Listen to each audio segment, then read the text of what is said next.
a service of CNC Worldwide.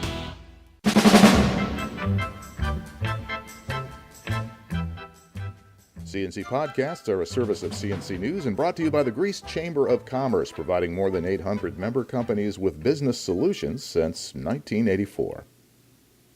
The jury will resume deliberating Tuesday morning in the trial of Dawn Wynn, accused of lying on the background check form when she bought guns that ended up in the hands of convict William Spangler.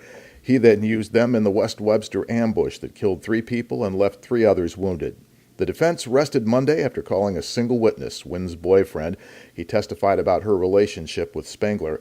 Prosecutors say Spangler actually paid Nguyen to buy the firearms. The defense says the clerk didn't see that Nguyen was the person who filled out the entire form. During the trial, the prosecution presented evidence of text messages from her phone in which she told people about buying the guns for Spangler. Convicted child killer Eric Smith will stay in prison. The state has denied him parole for a 7th time. Smith is now 34 and an inmate at the Collins Correctional Facility in Erie County. He was 13 when he battered 4-year-old Derek Roby to death with a rock in a wooded area in Steuben County. He was convicted of second-degree murder in 1994 and sentenced to 7 years to life in state prison. Hundreds of people wrote letters and emails asking that Smith be kept in prison. Donald Trump told the Buffalo News Monday he is serious about wanting to buy the Buffalo Bills franchise and about keeping the team in Western New York. Trump said in a radio interview earlier this month that he was looking into the Bills franchise following the death of Ralph Wilson. He told the News in this most recent interview that he's going to give it a heavy shot, and if he can make the deal, he's keeping the team in Buffalo. Trump says his jet can make it from New York to Buffalo for games in an hour. NFL.com says Trump has had 2 talks now with Bills CEO Russ Brandon.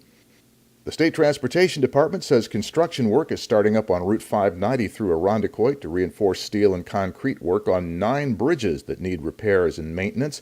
This is going to cause delays and lane closures. This is a $4.4 million project. It'll be going through October. There's also a long-term change. Starting Wednesday, traffic on Norton Street will be blocked off from crossing the bridge over 590 before Bayview Road. Gates police have 2 young men under arrest on grand larceny charges after a number of cars were broken into on Springbrook Circle. Police say numerous credit cards were stolen from those cars. While investigating, they learned the stolen cards were then being used at Marketplace Mall. They tipped off the Monroe County Sheriff's Office. Deputies picked up 18-year-old Devin Scarrett and 22-year-old Demir Baker Weathers at the mall. Both have been charged with the break-ins. Weathers has also been charged with ID theft for using one of the stolen credit cards.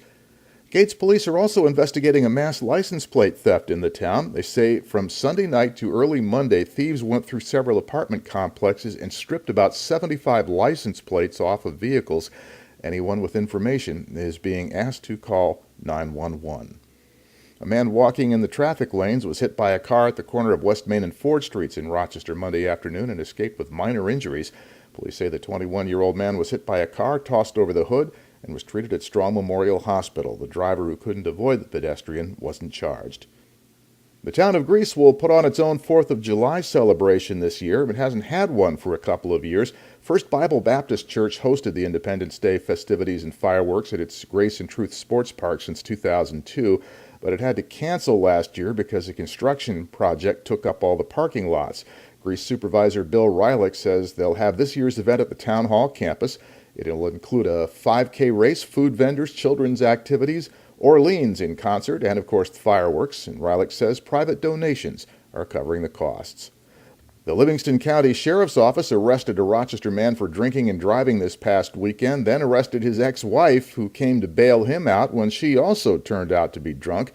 Sheriff Thomas Doherty says a deputy stopped 30-year-old Eric Hasler in Livonia early Saturday morning while on a stop DWI patrol. Later that morning, a woman called asking how to bail him out of jail. The corporal who answered the phone suspected the woman was drunk from her speech. She then drove to the Livingston County Jail parking lot about 6 Saturday morning. Jail deputies noticed her stumbling as she got out of her car, so they called a road patrol deputy who determined that Lee Hasler was drunk and arrested her as well. Your next CNC podcast is whenever you click on one of our pages and catch one. We post updates during the day as necessary, and I'm Bud Lowell, CNC News.